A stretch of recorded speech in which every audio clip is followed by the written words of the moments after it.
me 1 second, everyone. Inshallah, I'll be right with you. Assalamu alaikum wa rahmatullahi wa barakatuh.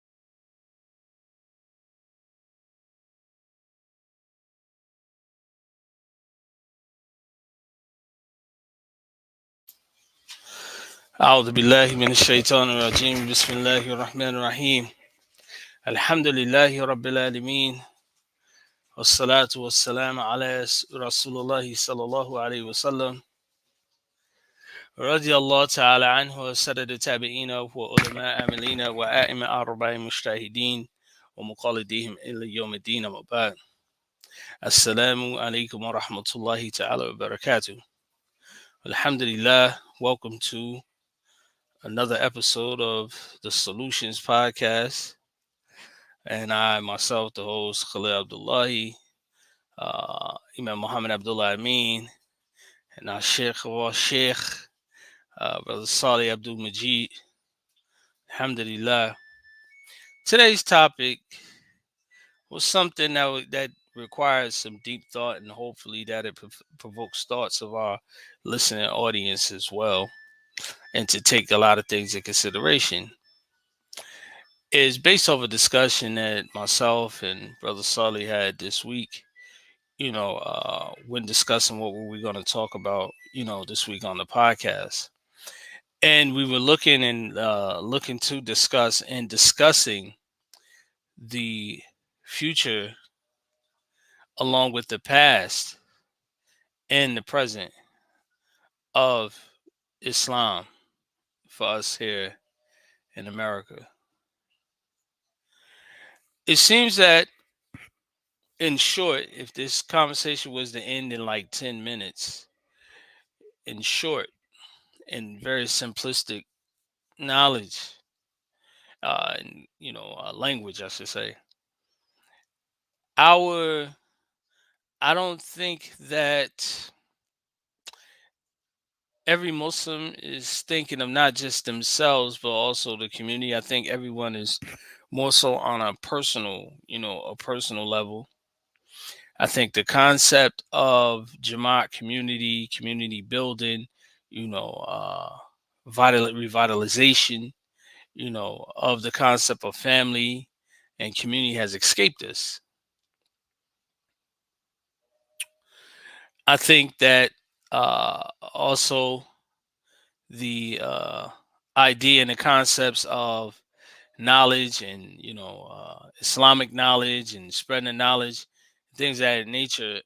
I think the emphasis of it so much has stagnated us as well.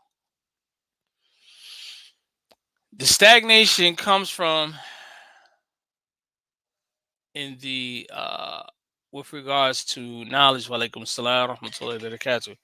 With regards to Islamic knowledge, because we become stuck on that one thing, and then there's nothing that is enhancing enhancing us in our Islamic practice.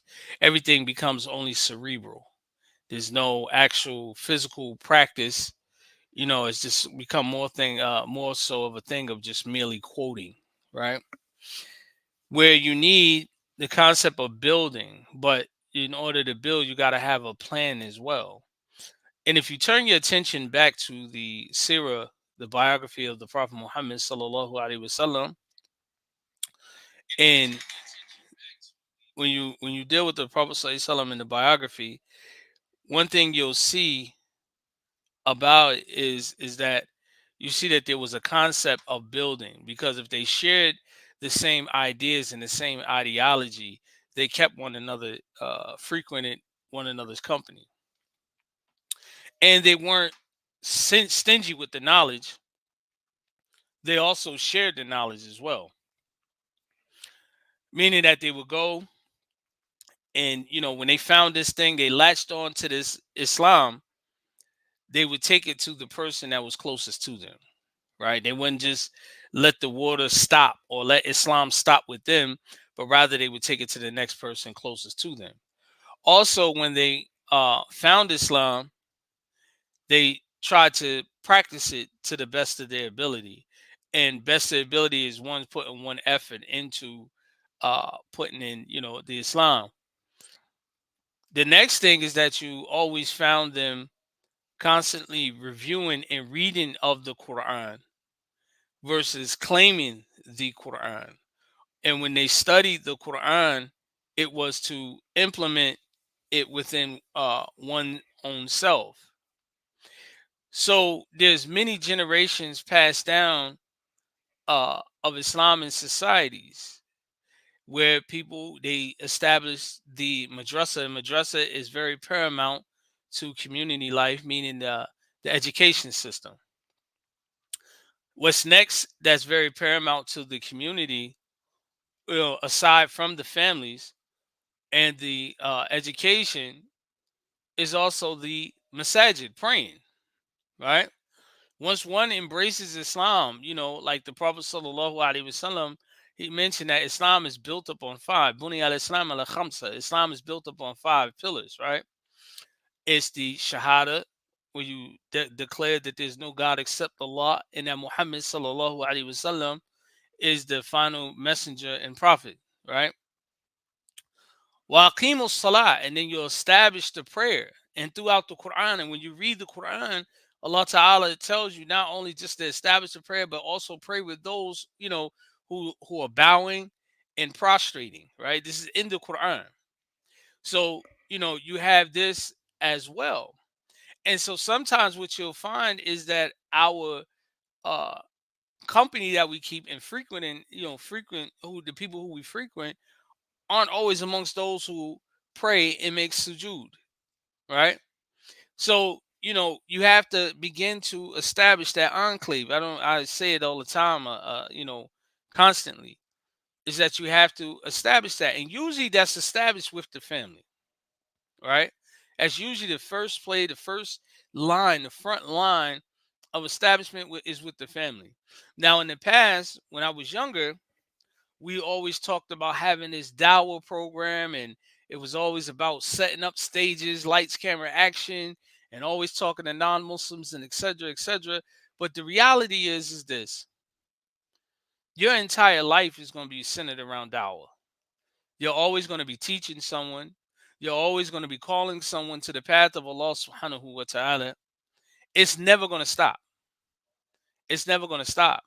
Now the problem is where you also find stagnation in your dawah. We kind of like get lost, and then so sometimes we'll come up with ideas where we're thinking that we're pulling people into Islam, but however, the one thing we fall short at is that we don't call them by means of the prophetic behavior. We don't display that prophetic behavior. Oftentimes, the sunnah of the Prophet ﷺ gets argued on whether or not we should basically utilize it or not. Right?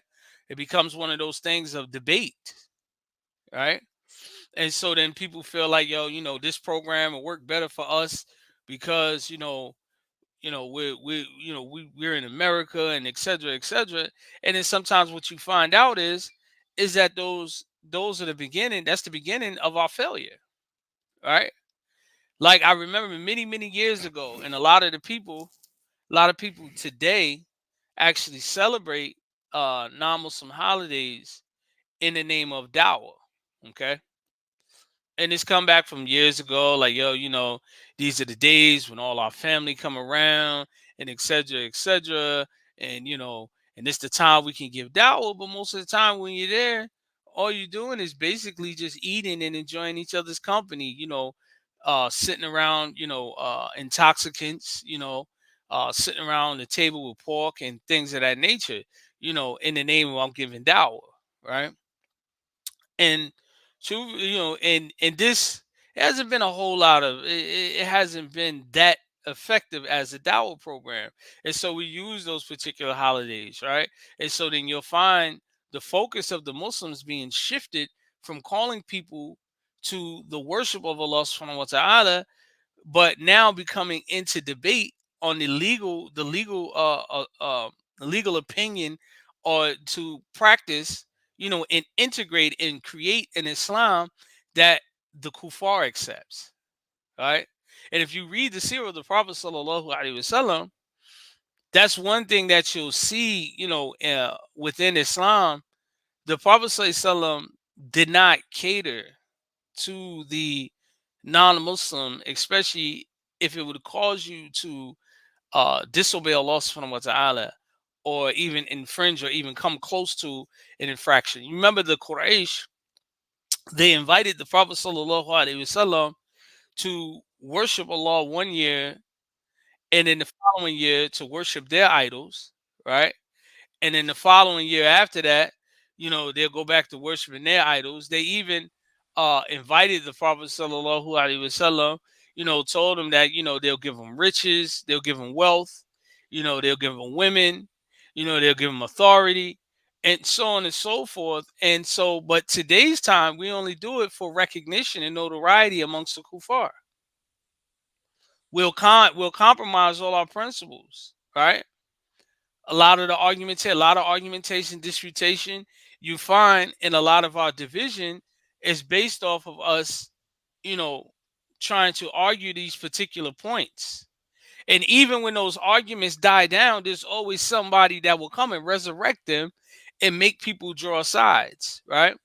Now, one thing I commend all of the elders for this was back in the day when people were leaving the nation of Islam and to becoming a Sunni Muslim or a Muslim, right? Because they were arguing, they left and argued the point that there was no God except Allah, and that Fard Muhammad was not Allah subhanahu wa ta'ala incarnated, right? Elijah Muhammad was not the last and final prophet, meaning he wasn't the prophet after Prophet Muhammad sallallahu alaihi wasallam. There was no other prophet, right? And there was other groups as well, like um the more science temple, those who claimed that Noble Jew Ali was a prophet after Prophet Muhammad sallallahu alaihi wasallam, right? And you had, and one of the things that's misnomers of today, you have Muslims that are claiming like there was nobody ever up on the correct path of creed in the past, and this isn't true. Alaikum salam rahmatullahi ta'ala barakatuh. This isn't true. There were many Sunni movements. Matter of fact, one of them I can think of right off the top of the head was Kareem Abdul-Jabbar. If you know who that is, he was a basketball player, but he was part of the Hanafi movement. You had the community of Fuqara. You had that community. You had the community Imam Jamil Ameen, and so on and so forth. You had these communities that were in existence, and the things that they were, that they were pushing, the direction that they were giving and pushing, was in order to establish community, the community life, the change in neighborhood. At one point, the men were more so concerned about creating an environment for our women and children to be part of, versus just existing in the just in the community, right?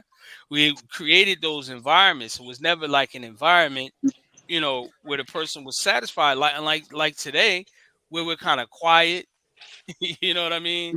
And we're acceptive and receptive of the nonsense that's going on in the community today. And so this started to make that transformation, and you started to see Islam getting weak. Also, the other thing is, we haven't done such a good job in preparing our youth for the future. A lot of times our youth is not included.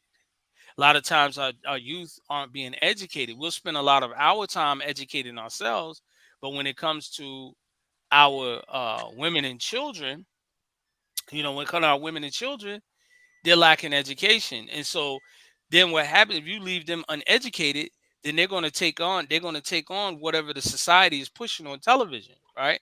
And that's one of the future classes that I want to do a class on, because the um, the discussion is with uh, the invasion of the British when they came into Nigeria. And one of the things that was interesting was that when the people were considering trying to make some kind of sulhi, some sort of truce with the Europeans that were coming into Hausa land, they said, the one thing they said is that our women and our children will fall in love with their lifestyle. And if you look at, today's time with a lot of our Muslims and our Muslim men as well, we love the kuffar lifestyle, right? We'll fight for it. We'll destroy everything that we have and what we're building on in order to live that particular lifestyle. Establishing deen, learning and educating oneself and the family isn't as important as going on vacation, annually, once a year or twice a year, et cetera, et cetera. Not saying that vacationing is wrong, but there's an ideology of where this is influenced from, where this is provoked from. So these type of things are actually, considered, right? Our children, you'll see the parents fully garbed up, and then the children, the boys got on tight pants and shirts with images of crosses on it, and don't even realize that these images are crosses in and of itself, right? So they're ignorant to that, having images with crosses on them, and so on and so forth. All of the false oath swearing by other than Allah subhanahu wa ta'ala, which is a common practice today, especially amongst the Muslim youth, right? On King David and them, on six, on four and them, and all that other stuff that everybody's saying now because it's catchy, right? You start to adapt the lingo. When you're a Muslim, you adapt the Muslim lingo, right? You start saying Alhamdulillah, MashaAllah, you give the salams, right? This is the first of embracing a new uh culture and practice, right? We don't actually look at it like that. Remove the shoes before you come into the house. You set the tone for what your family is going to be on. But however, that tradition leaves because you either don't no longer believe that it's important, or you never had no knowledge of its significance and its role that it plays in Islam, right? It's like you're going, everything is moving backwards. We're undoing everything, eating halal. Most Muslims don't think that it's a big deal in order to eat halal, right? This is something that's very important, right? What is the actual culture in and of itself? They have their theos, their ideology, right? They have their cultural dress, their threads. They have their what they call their own endogamy with marriage, right? They have their own dietary, right? If you look at some of the common groups that live amongst us, like the whole concept of Rastafarians, right?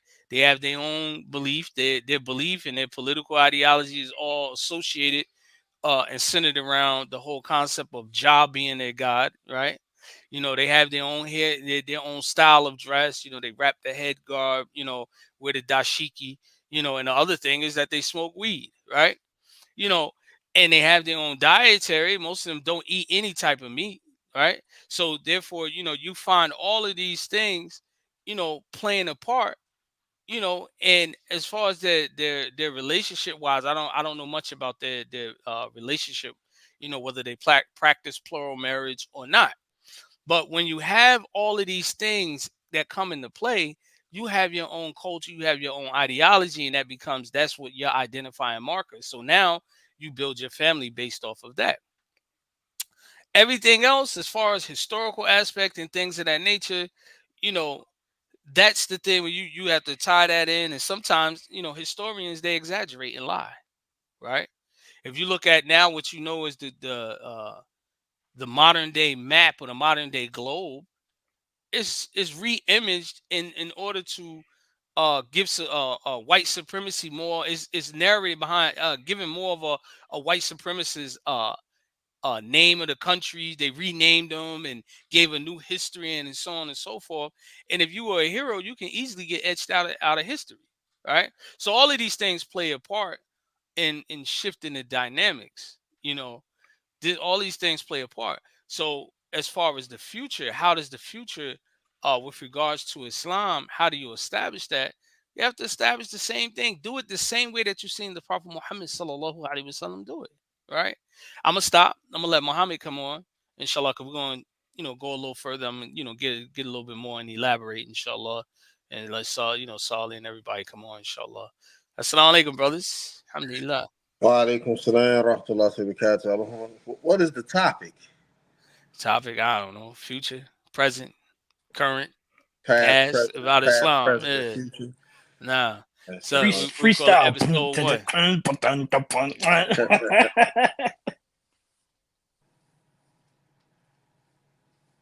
اللهم صل على سيدنا محمد الفاتح لما أغلق والخاتم لما سبق ناصر الحق بحق وهذه إلى صراطك المستقيم وعلى آله حق قدره مقدار العظيم.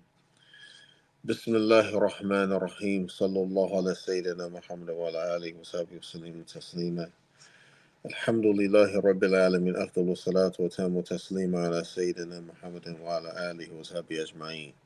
ورضي الله تعالى عن هذا السادة التابعين علماء عاملين وأئمة أربعين مجتهدين مقلديهم إلى يوم الدين. أما بعد, I don't know if everybody can hear me, but um, I actually thought the topic was going to be about figure your way out of everything, or the importance of the sacred months. But however, Islam in the Islam in totality, that we're living in a time and we're getting closer and closer to Yom Kippur. We're living in the last days, right? All of the minor signs have passed. Um, have passed what the Prophet ﷺ has mentioned that will take place. Now we're pretty much waiting on the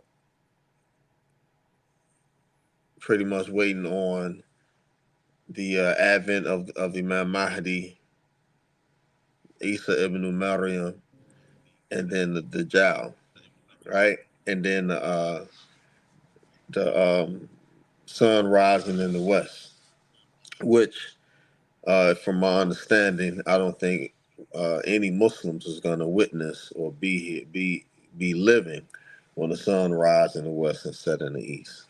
And Allah Ta'ala knows best. But one thing that I do know, that I realized, and I was having a conversation earlier today with one of my teachers, was pretty much talking about Chicago, but we put it on a spectrum to where the whole Western Hemisphere of America, the whole West, America, Canada, um, Mexico, South America, that we have to be diligent and consistent in teaching and learning, right? Teaching, learning, and implementing, applying, right? Um, we learn. Many of us are engaged in learning. Many of us, and also there are many of us who are engaged in teaching. However, actually applying the sciences, right, in our everyday life, I mean, fiqh is a part of our understanding on how we apply the Sunnah of the Prophet Sallallahu Alaihi Wasallam. It's our protection in applying the Sunnah of the Prophet Sallallahu Alaihi Wasallam. Tasawwuf, or character transformation. This is something. This science it's an applied science, meaning that we have to put in muraqabah. We have to put in the work. We have to have concern for our souls. We have to have concern with having good character. We won't be able to treat people well if we don't have good character. And a lot of times we ignore the things that we're known for. Like, for if a person is known to have good stand up character, have good character, they're known for that. If a person is known to have bad manners, bad adab, then this is something that they're known for. However, Islam is supposed to change each and every individual. And the first beginning of change is learning, right? Learning and applying. The application is the road to changing our behavior. Because who is the perfect example that we're supposed to exemplify our life after? We're supposed to fashion our life after Rasulullah sallallahu alaihi wasallam, right? That so much so that when a Muslim look at his brother, or a Muslim sister look at a Muslim sister, they wouldn't just see a Muslim. They'll see the split image of they'll see Rasulullah sallallahu alaihi wasallam. And this is the goal that we have to get to. When we look at everything that we give some importance to, there's nothing important in this dunya more important than Allah and His Messenger, right? And when we chase Allah, we're steady chasing Allah subhanahu wa ta'ala. Allah subhanahu wa ta'ala give us success and give us, give us the ability to do good works, to do good deeds, to have taqwa, to fear Him wherever we may be. He give us the ability to do that. He also make the make the dunya subservient to us. We don't have to worry about it. But so how do we reach this state? How do we reach this state to where we get to this point? We don't reach this point and reach this state without making any effort, right? Without making any effort. Right now, many of us is in the last, not in the last quarter of our life, but we're in the middle quarter of our life. So many of us um, I know I can speak for myself right now. I'm past 50 years old. I'm over half a century years old. So, and Amir Khalil is not too far behind, and Saleh is not too far behind from him. So, what I'm saying, we're actually, we don't have any time to waste or any time to lollygag and play games. Every day that we live, Allah subhanahu wa ta'ala giving us an opportunity to get closer and closer to Him. So because Allah Ta'ala blessed us to understand and know certain realities, and He has blessed us with some knowledge, with some information, though we're not ulama, however, we're mindful of the halal and the haram, and we're mindful what to stay away from.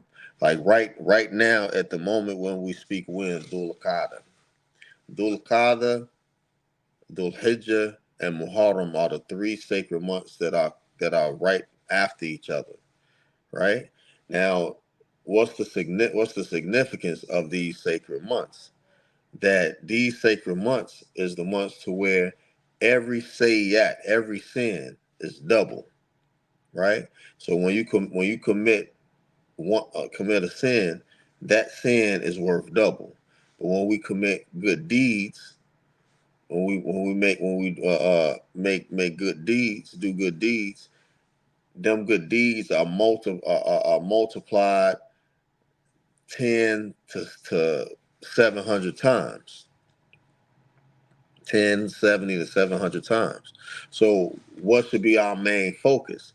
Our main focus is to stay away from the major sins and minimize our minor sins as well, to the point to where we're not sinning at all. However, due to the fact that if Allah Ta'ala doesn't give us the ability and the protect us from committing minor sins, we still gonna commit them. However, the minor sins will be double. They won't be major, right? But they'll be double. And what wipes out the minor sins, right? The wudu, the salah, Jum'ah to Jum'ah, Ramadan to Ramadan. And Allah subhanahu wa ta'ala has promised us that as long as we stay away from the major sins, He'll forgive us for our minor sins. And the objective is to, as much as possible, to stay as much as possible to stay away from committing sins in these months, and to make extra good deeds. Make some nawafil salah. Make some sunnahs. Make some extra dhikr. You know what I'm saying? Increase our ibadah, right? Give sadaqah, fast. I mean, fasting in these months. You know what I'm saying? Only Allah Ta'ala knows what His reward is for our fasting in the sacred months. I'm just giving some encouragement. Let me ask you this, mommy, because like sometimes, and I could be wrong, but this is just how I'm reading the overall language of the general body of the Muslims. Where is the work of putting in work and establishment and building of community though? You know what I mean? Because so what I get just from being in the arena of being a leader, what I get from this is it's like most people like, man, I'm just trying to stop sinning. Like basically that's the only thing I'm concerned about. And all of the other things, opening the doors for the masjid, establishing the prayer in the masjid, learning, teaching, you know, uh, gaining gainful employment, all right, taking care of one's family. Like these things are like almost they, to some people they just like, yo, look, I'm just trying to stop sinning. You're gonna do that until you die. You know what I'm saying? You're gonna do that until you die. The same thing we do every year, it comes around annually every year. Ramadan comes every year, right? Muharram comes every year. Dhul Qaeda comes every year. Dhul Hijjah comes every year. Rajab comes every year. And everybody acts like, these are like the first time they ever heard of these things. You understand what I'm saying? And you'd be like, yo, it comes every year. I think the with the absence of reading the Quran, these things become like a distant memory. Because if you're reading the Quran and constantly reading it, you're going to run across these ayahs that's talking about some of the things you're talking about. You know, if we're reading and learning hadiths in order to practice, we're going to run into those things that you're talking and mentioning about. Like, Dhul Hijjah is coming up, right? Fasting during that time is rewardable. Dhul Hijjah is coming up. You may not be on Hajj, but Allah Ta'ala is giving you the ability to still to get good deeds during that time. During that time, to do much good during that time in those 10 days of Dhul Hijjah. But it's like because most people are just concerned about that one thing, almost like a one hit wonder kind of. You know what I mean? Like you'll see it more collectively because of Ramadan, the way that Ramadan is propagated and popularized. You would think that's the only time you're supposed to go hard and do good deeds. No, the objective is do good deeds all the time. But Allah Ta'ala gives you these months and these special times in order to multiply. And then when you talk about multiply, this is connected to our belief that what do we believe in? The wasn't amel, the scale of actions, right? The kutub, the scrolls that tell you, the things, whatever you said, is written down, your behavior, etc., etc. And so you're working during these time periods, like Sheikh Muhammad is mentioning, it gets you multiple rewards. But sometimes we just focus on a baseline type of thing and be like, look, man, we make it, we draw it to like a major task. And this is, I believe that this is what's stopping a lot of us from gaining that spiritual opening. You know what I mean? Because we're stuck at that baseline, right? Like even you look at it like hadiths, that's popular, it's popular, like the man who killed 99 people. This man went and sought a way to stop doing what he was doing. Right? We'll we'll hear it. We'll go to Juma. We'll hear it. We're on Facebook now. The information will pop up across your screen, etc. But we'll still gravitate and go towards it. Still gravitate towards it, and then start saying things like such as like, well, I'm black, man. So so these things. I wasn't born righteous and all this. We start like these type of things. They sound demonic. It sound like kind of devilish, and it stops the production and the growth of Islam. You don't see it. You don't see that. the way you would see it, like you see with the Sahabas. The Sahabas, they sound like a fairy tale, and they were just like us. It's just that they, obeyed Allah and His Messenger, did exactly what Allah and the Messenger sallallahu said. You know, So men now were taught that. nah, They had the attitude of we hear and we obey. right, We have a culture, we hear and we disobey. Our belief and our culture was going against law. Just think about, NWA, what the narrative they was pushing when they was rapping. What was one of their major songs? F the police.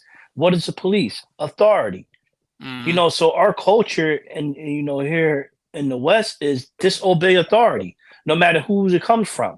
Right, You get what I'm saying? If it's your mother, your father, if it's school, I feel sorry for the teachers. The teachers are the main one who gets it. These nasty little kids come to these schools and mm-hmm. disobey everything what these teachers do.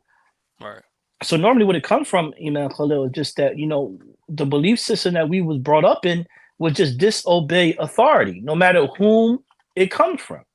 right, And as long as we have that mentality that anything that deals with law, right? So this is why even why I say what I wanted to talk about next week was fiqh our way out of it. Fiqh is something dealing with law, right? mm-hmm. Sharia is something dealing with law. So Mm-hmm. when we hear, what's the main thing you hear about, why people don't become Muslim? Oh, you got to fast for this? Oh, I can't do that. Oh, you got to dress like this? Oh, I can't do that. Right? Because it applies by law. So naturally here, right? Because I'm gonna say naturally because it becomes natural, right? Right, Because we're naturally doing these are instincts now because of the environment we grew up in. We are going to disobey that. So mm-hmm. Islam is staggered due to the cultural belief that we was brought up of disobeying authority. So Mm-hmm. when structure comes and it's time to apply structure, we're going to go do anything and find anything to get out of the structural system that we're trying to develop. Right, And this is the problem what we have with Jamaat. What does Jamaat mean? Having Jamaat means that you're going to have Amir. What's the Amir? Right? The Amir is the leader. What does the Amir, dictate? He has to lay down, certain laws, guidelines, rulership. You know what I mean? So now when you right, see somebody over you, what's the main thing we have? A crab in the barrel mentality. I ain't right, listening to him. So everything that we was brought up on was culturally developed here is due to us disobeying law, man.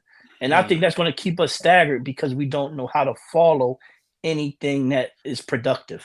Matter of fact, what's popular is being lawbreakers. Right.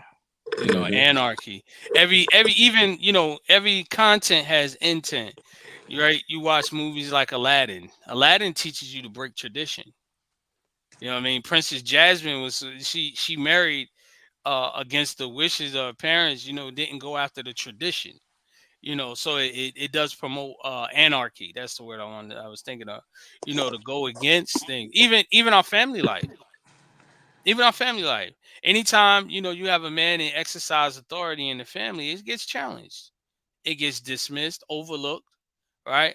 I would listen to you, but you don't pay all the bills. You may pay 70% of the bills, but you got to pay a whole 100%. Then I'll listen to you, right? And so on and so forth. So these things do play. You are absolutely right with that. That authority. And the split in the way that things are split and done. It really doesn't show that authority. To even promote some sort of submissiveness on both ends, the man and the woman. The man is being submissive to Allah subhanahu wa ta'ala, the woman submissive to the man. It's a hierarchy, right? Which makes the family that builds the family tree. It's a patriarch. It goes, Allah subhanahu wa ta'ala, the husband, man, leader, father, whatever you want to call him, who are the head of that tribe. Then underneath the underneath is the wife, the children, the servants. If you have servants in your household, they're supposed to, this what makes things uh move in a stage and head towards tranquility. But and also too, sometimes what contributes in our society is a society that's stacked against the people, you know, uh, as a form of oppression. When you know that somebody's already stacked against you, you already reject any type of authority and leadership anyway. You know what I mean? When you got all the chips are against you. You already go in with the mentality like, yo, this thing's already stacked against me anyway. I'm going to lose. Right. So, the whole thing is just kind of like, is just kind of like rigged, you know. And so usually the mind state of the Muslims of old, and even current day Muslims, the ones who are dedicated to what Allah subhanahu wa ta'ala says, they put the deen first. They put the deen first. Right? It take a lot of discipline. The sunnah, implementing the sunnah requires a lot of discipline. That's what it's about. If you have that discipline, then you'll be able to follow the Prophet sallallahu alaihi wasallam. You gain that discipline by following the Prophet sallallahu alaihi wasallam, then Allah Ta'ala will love you. When you gain that discipline and you get Allah Ta'ala love you, Allah Ta'ala also forgive you of your errors and make it easy for you, to do good from that point on. But that lack of discipline, it brings about nothing but destruction, because no discipline also leads to disobedience. And when you don't have that disobedience, then you don't have that, you're not on that path, you're not on that tariq or that sirat that we beg for, that siratul mustaqim that we beg for throughout all throughout the day in the salats. Right? and the We beauty ask Allah Ta'ala to guide us to that. Now, what you and the saying, Shay? beauty and the beauty of it, Imam Khalil, like if you think of our deen is repetition, Mm-hmm. right? Our deen is repetition, right? Right.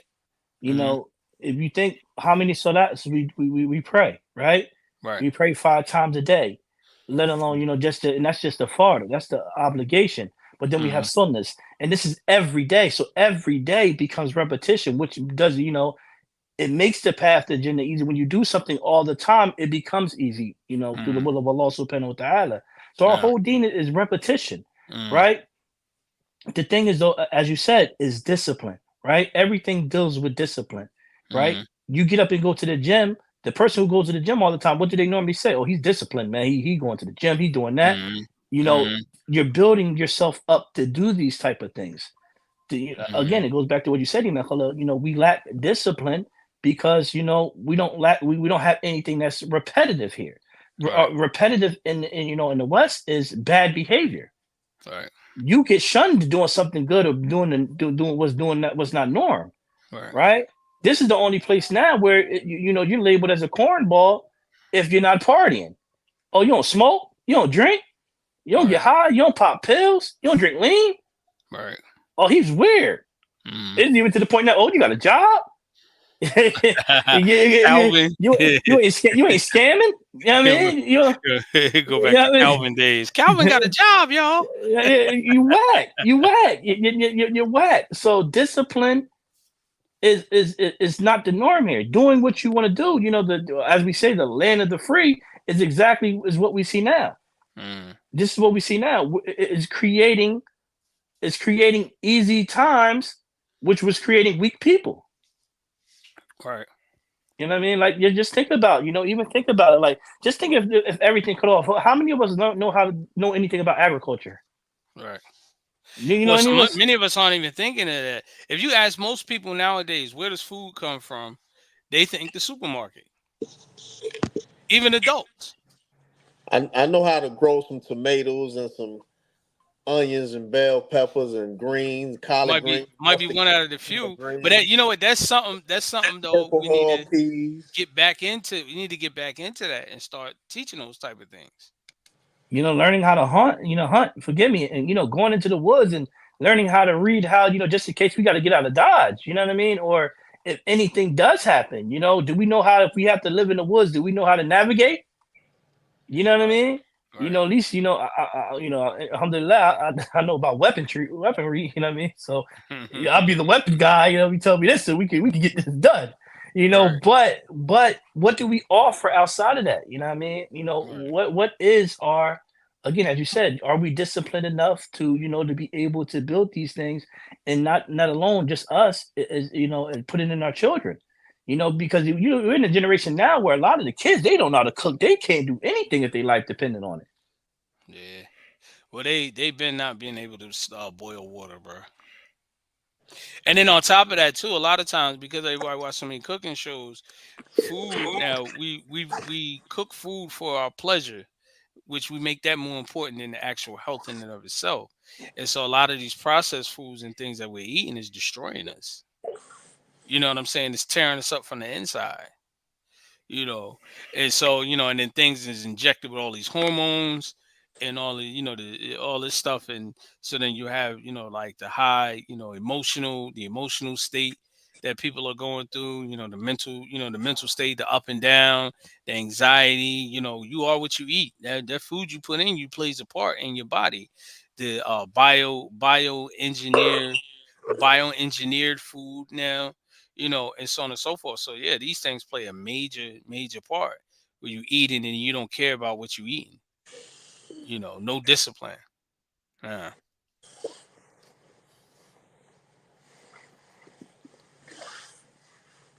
I was waiting for mommy. What? I thought you were saying so. No, Now, go, I wasn't saying anything. going back to what you also said, right, about hierarchy of family, right? One Hmm. of the things that it was a post. You just made me think about a post that was put on social media. It grinds my gears Hmm. every time I see it, and y'all probably know what it is. Y'all gonna be like, yeah, we see it. If a man leads properly, I will submit properly. Can somebody explain to me what that means? How do you know what leadership looks like when we grew up in a society of leadership, of lacking leadership? I don't know, man. What? That's like setting yourself up How for you know what failure. leadership looks like if we grow up in a society that was leaderless? It just Yeah, displays a lack of it displays a lack of trust, What because what what it's can not even about leaderless and being having a leader. I'm gonna tell you why. When you get a job, you go into the job. We don't take the job. Be like, well, if you lead properly, I'm going to follow you. No, you assume everything is all right. They hand you the policy handbook and all that, and you just sign on board. You don't care. You just follow the rules. But when it comes to family, family is the only thing that we find where people come in with all of these stipulations on what they're going to do if somebody do it and if they don't do it. What the reality is that it's about your taqwa, your relationship with Allah subhanahu wa ta'ala. How will you treat the servant of Allah when you're married to them? Right? Because marriage, some of us, it strokes our ego. We feel like we're owners, and the person that we married to is the slave. It doesn't matter whether a man or woman, because the woman also takes that same attitude as well, right? The man and the woman, you know, instead of one seeing that my good treatment of the servant of Allah subhanahu wa ta'ala is what it gained me paradise, right? My display of taqwa is what'll get me paradise. This will what get me good treatment. Good treatment is what it gave me the favor of Allah because I treated Allah's servant well. Right? Same thing with children. And this is why a lot of parents treat children the way they treat them. They beat them, they yell at them, cuss at them, say all kinds of things that are, that would not be acceptable. That's not acceptable in Islam, but they do it. And what does that do? That doesn't promote them to continue to do good. It has a negative effect on them. And the reason why the parent feel that they could do that is, I carried you for 9 months. You my child. I do what I want. Right? And so then, these type of injustices goes on. This is still dhulm. The whole objective to a believer, outside of the initial worshiping Allah subhanahu wa ta'ala, one thing that's key is to not to oppress. Not to oppress. And sometimes I think we forget that. you know the same way that some of us we deal with our families is the same way that we were dealt with on the plantation, right? If you ain't move fast enough, you didn't do a master light, master get the whip, right? Most men, they lose control of the household, what they do, they start whooping, right? Most women, they lose control of the household, what they do, they start whooping and start tearing you down with the tongue. It's the same exact thing, emasculating, breaking you down. It's breaking it's in order to break your spirit, right? And so, does this promote, good? Absolutely not. Doesn't promote good, and so this contributes to that. We have that master slave mentality. also, it was one thing that me and you was talking about a few days ago, Khalil, where we said that a lot of us only know how to function in dysfunction. Hmm. You know what I mean? So we'll create an atmosphere where dysfunction is placed, so we could be able to learn how to navigate. You get what I'm Mm. saying? A lot of us don't know how to be at a place where where Sakina is at, because we haven't acknowledged that, or seen it before. You know what I mean? A place of full tranquility. You Right. know, so it's like, what's the main thing? If it's too easy, in the words of the Honorable Kendrick Lamar, right? You know what I mean? He said that. He said in one of his songs. I think it was called "Father Time," right? Mhm, It was on the what was the album called? Mr. Morale, Big Stepper, right? mhm, Right. He said that you know that he had father issues due to not seeing these type of things, that that if you brought some love or some liking to him, he may reject it. So now it's like when we bring these type of things to the people because of the issues that we're suffering, we're going to reject this type of love because we haven't witnessed it like that. How mhm, many of us really witness unconditional love? mhm, You get what I'm saying? So now, when that thing is brought to us in our faces, we like, "Oh, what's going on, man? What's up? What's up with you, man? You got some motives or something like that?" What's the new mhm, thing they say? What you coming for me? That's what they say now. What you coming for me now? What's up with you? So it's mhm, like, you know, when both of us are coming into these marriages or to families, how can we observe this if we never witnessed this before, or seen, or acknowledge it when we haven't seen it before? mhm, So I don't mhm. know, but Well, the thing is that even because sometimes even if you look at the Prophet Sallallahu, he grew up as an orphan as well. His mother and father died at a young age. A lot of us didn't have that. So we have, and Allah Ta'ala tells you in the Quran that the Prophet Sallallahu is uswatun hasana. He's the perfect example for you. Mhm. You gotta take that literal. He's a perfect example for you. So now you take his sunnah and now you start to learn how to build your family. You know what I mean? You have to learn how to build your family and you gotta want to build it.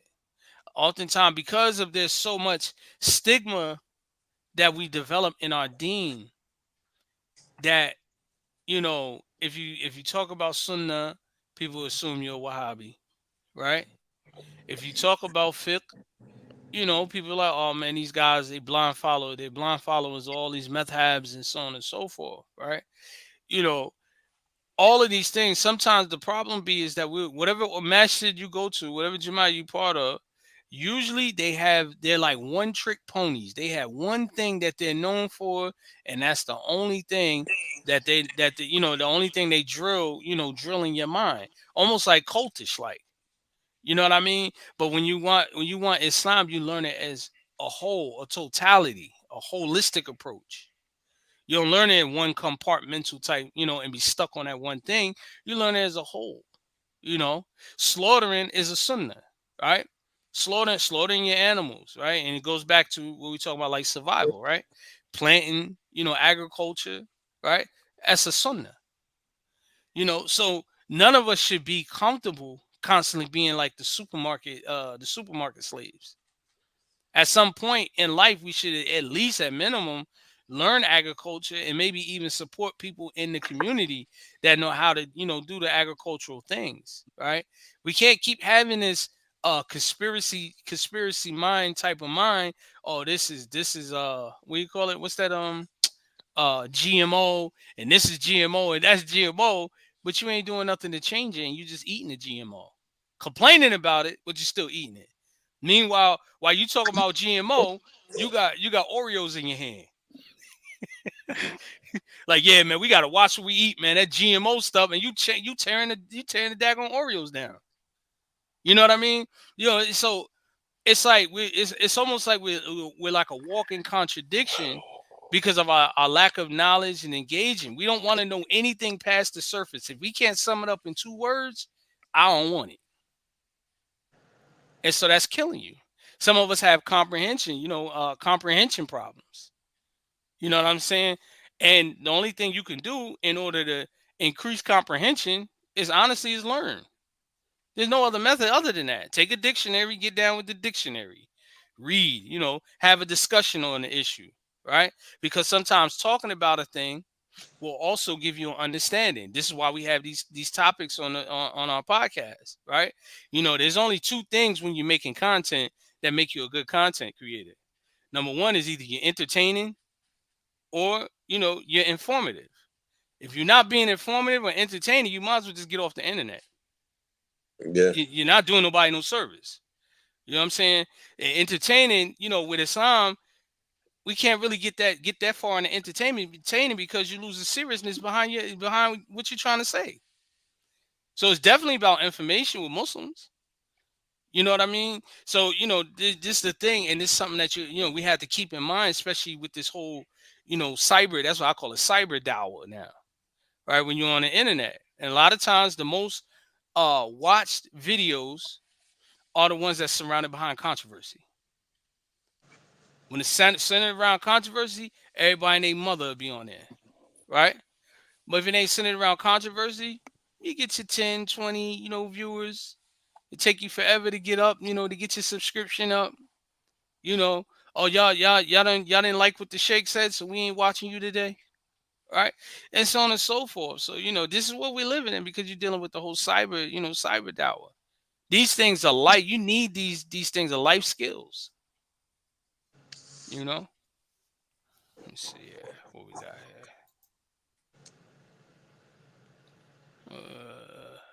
Oh, my bad. Yeah, that's a good point right there.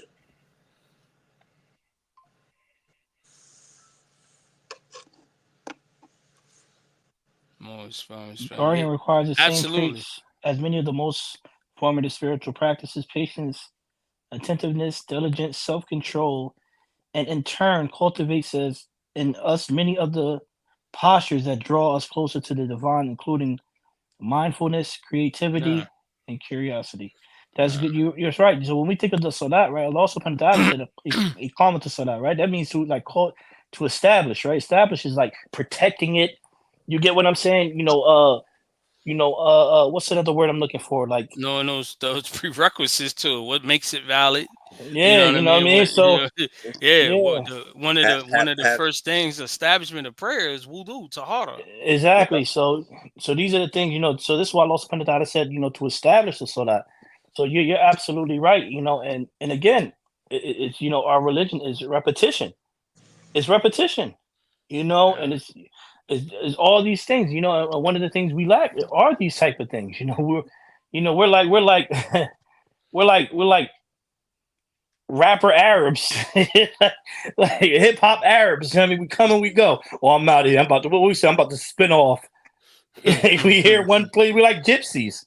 We don't know how to. You know what I mean? We don't know how to stick to the script. We out of here. We Yeah, here for a little bit, then we gone. nah, nah. So you lost from that. Protect us from that, man. I I mean, mean, another thing is that with regards to building that community, this is something I had a conversation with both of y'all at different times, not at the same time.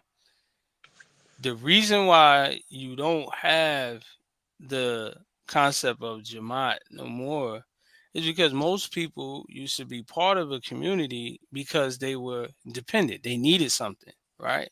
You'll find when you find men that aren't married, unemployed, you see them more, right?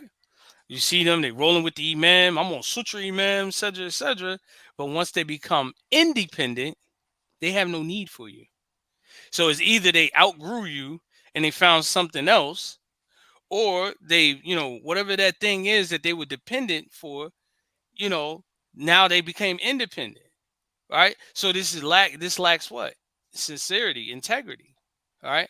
It's the same exact thing. And we kind of like raise our children like that too. You know, we tell our children when we trying to reprimand them, we like, look, this is my house. I pay for this. So the moment they get the ability to live off on their own, they don't ever come back and see their parents no more because they're no longer dependent on you.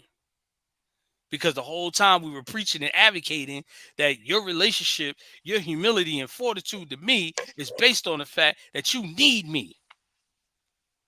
And then when they don't need you no more, they don't come back and see you. And this is why you see more and more, parents being put in nursing homes and stuff, you know, and they, so these type of thing, that whole mind frame of independence, we have independence in the wrong direction. Right? Our independence that we should be working for is to be absolutely independent and free from other than Allah subhanahu wa ta'ala. That doesn't mean you don't interact with creation because you see the things with creation. If you have a person in your life that assists you, that is from Allah subhanahu wa ta'ala. See, you have a whole misunderstanding and the whole concept wrong. If you think becoming independent from other than Allah means I don't need nobody, I cut everybody off, you're just a babbling fool. You don't really understand what it means to be independent, because we're all dependent upon Allah subhanahu wa ta'ala. Right? Like Allah Ta'ala, He tells you in the Quran, Ya ayyuhan nasu antum fuqara ila Allah. Right? Oh mankind, all of you are dependent on all of you are dependent except Allah subhanahu wa ta'ala. Right? So you're all dependent. There's no such thing as an independent human. Any human that claims to be that independent, they're a liar. So a lot of times that thing that we're claiming we're building independence, right? You're actually just building arrogance. Because once you become arrogant, now you flexing what you think is independence is really your arrogance. And this is what you're having in the whole, the dichotomy and the breakdown of the family. I don't need no man. I don't need these sisters. What I need you for other than sex? I don't need you for nothing. It makes you become arrogant. This is the same behavior that Shaitan had. What did Shaitan say when Allah Ta'ala told him about to Adam? Ana ahsan minhu. I'm better than him. I'm not doing that. Right? So, therefore, you have to understand the person who claims to be absolutely independent of other than Allah and think that they're cutting everybody off, they're a liar and a fool. That's what they are. Because Allah Ta'ala places people in your path in order to in His way of provision for you. Like for instance, marriage. You see a woman that's struggling, and you have wealth to help, and you marry her. That's helping her situation, correct? You may be that dua that Allah Ta'ala that she been praying for, and you're helping her situation. Vice versa, the same thing. Even with a woman, the man is trying to protect himself from doing a haram, and he marries a woman. You are his dua. You may be the answer to his dua, right? But we don't see it as that. We got it all wrong. We just be talking that nonsense that we be talking, our pre-Islamic, our jahiliyyah. See, this is why I work, because I don't depend on nobody. But This is all that foolishness. comes from a place of hurt too, Khalil. You get what I'm saying? Absolutely. And normally when I hear about the I don't need a man for nothing, this thing and stuff like that. Normally when that happens, is that we can't create family with the person we're married to. Right. You get what I'm saying? If you can't create family, you don't care who comes in, because you got what you need. Mm. Going back to what you said, is independent. You're free of that. You got what you need already. I'm good. I don't need what I need you for. I got everything I need right here. I'm good.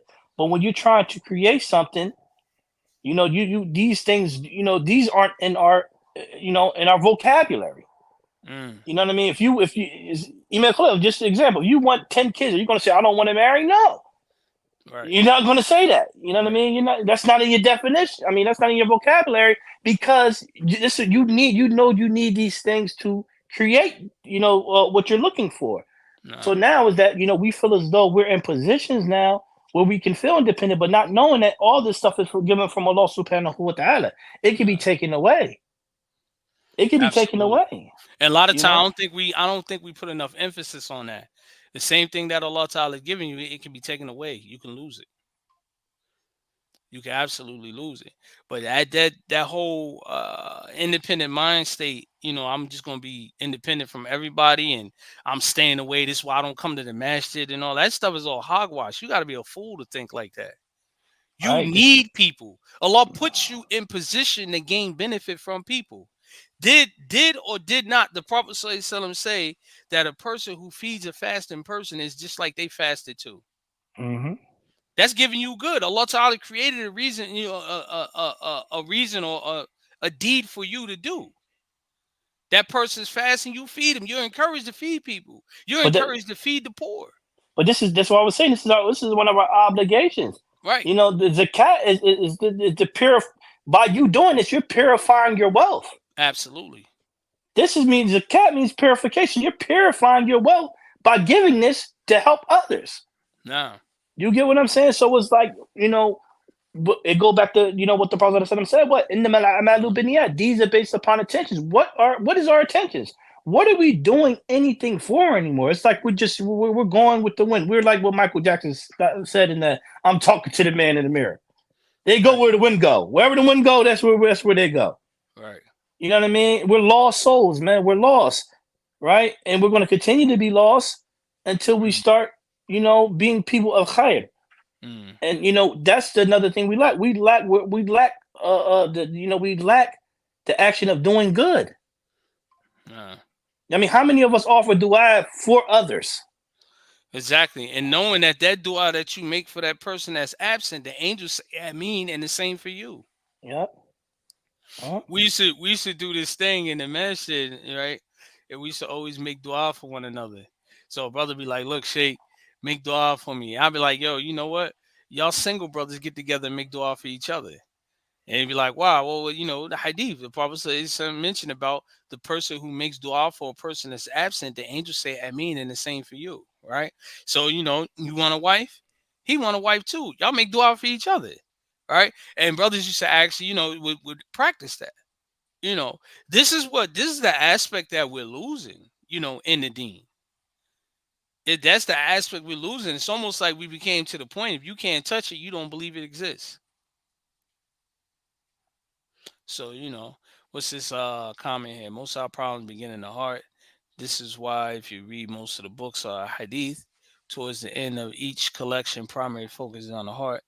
But is this the vessel that drives to human beings and would not we do not strive to cleanse it, we will continue to have the same problems with ego and arrogance, and with the internal transformation, it angers and opens the door to many problems in our relationships, with our children and within our wives and each other.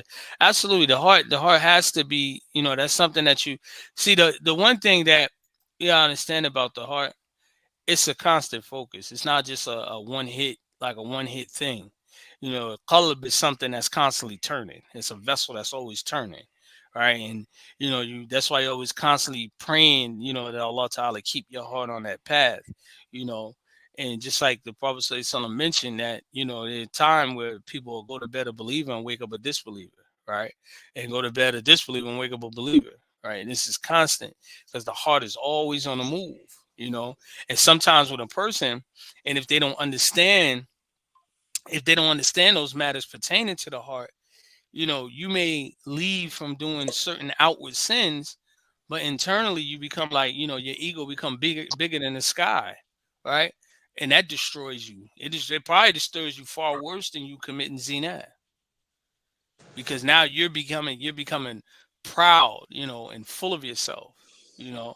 And Allah Ta'ala promises to turn away the signs from the person that becomes arrogant, you know, that walks and strolls the earth with pride, with ujub, conceit and arrogance. So that's a good point.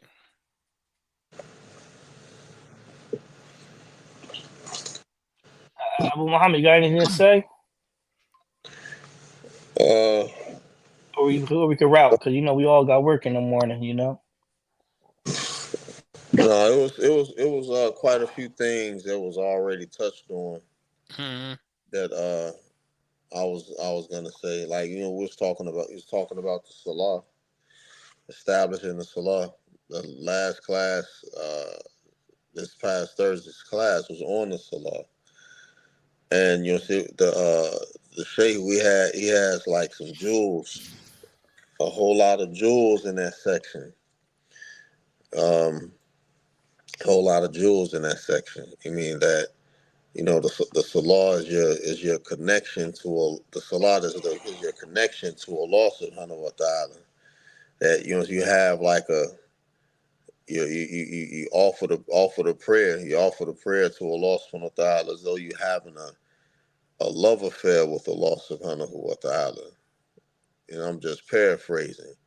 Um, but what I'm saying, that's with each prayer, with every prayer, right? To establish a connection to Allah Subhanahu wa Taala, and your spiritual openings is founded in the from the Salah and the Quran.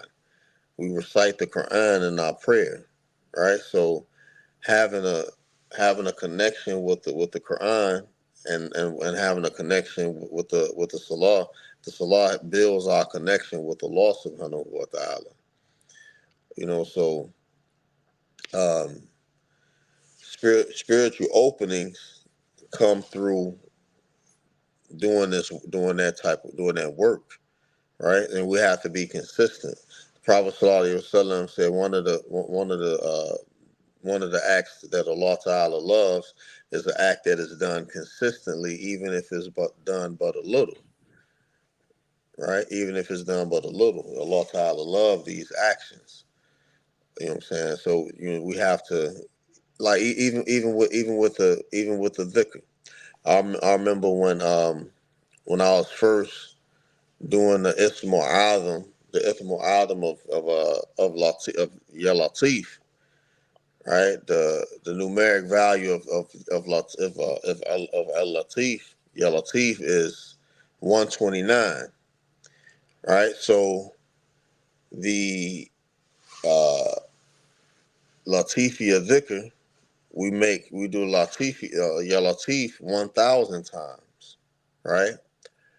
Um, or when we do it in our Awrad, as Awrad, we could do it either 129 times or 1,000 times. However, the Ismul Azam for Ya Latif is 16,641 times.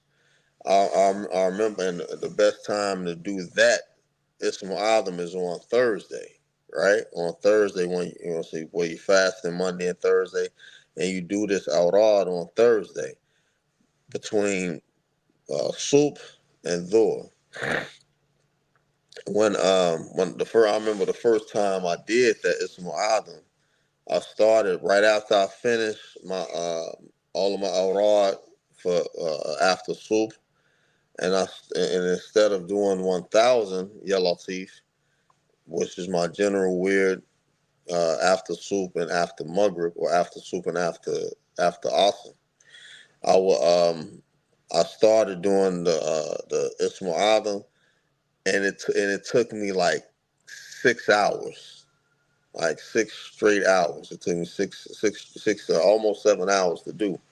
So the next week when I did it in about 5 hours. The next week after that, I did it in about 4.5 hours.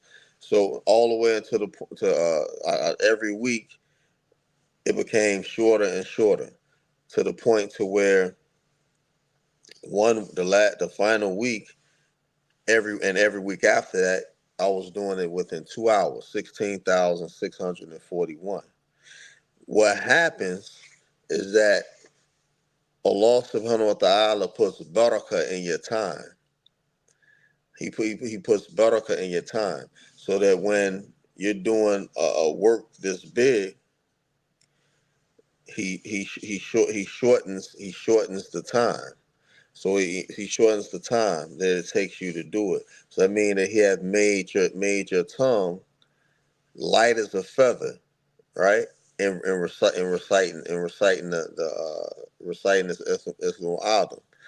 Also, there's a siru that I would do on trap when we travel, and normally when we're traveling by car, right?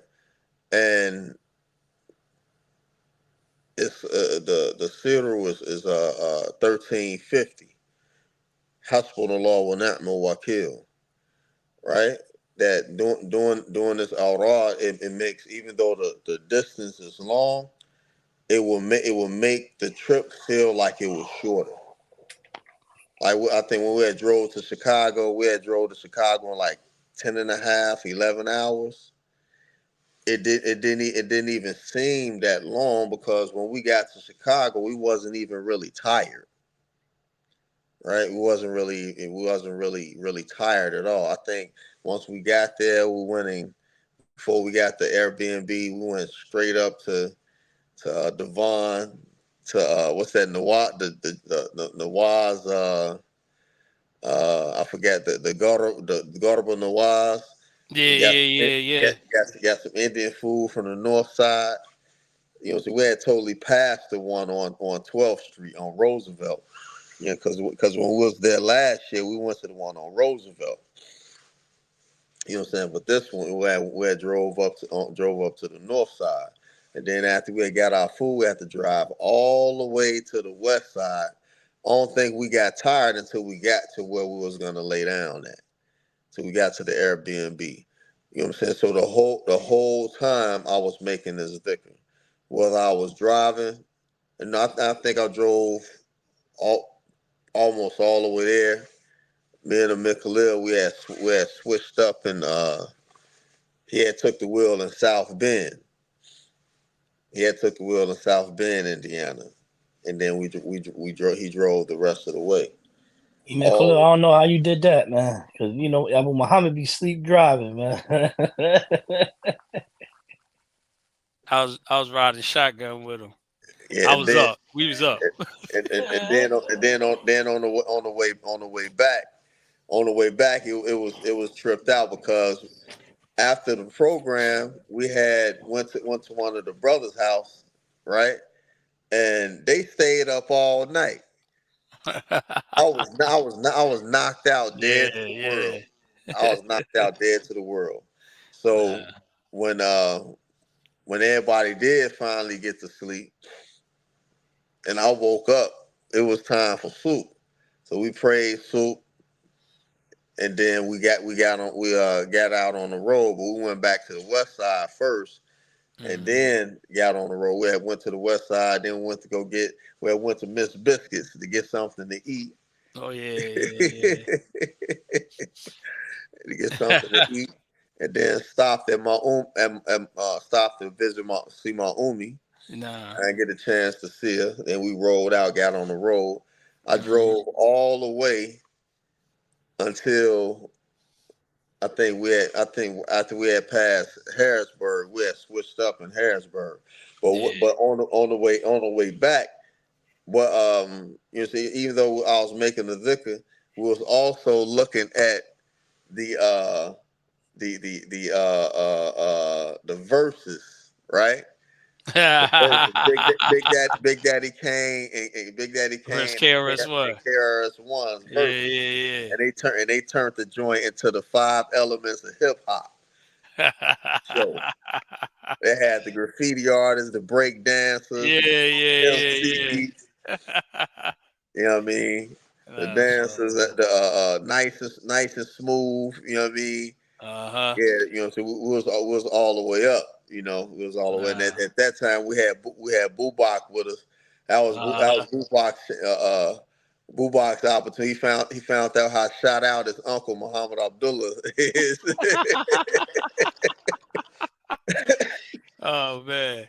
So any closing words, statements, anything? Inshallah.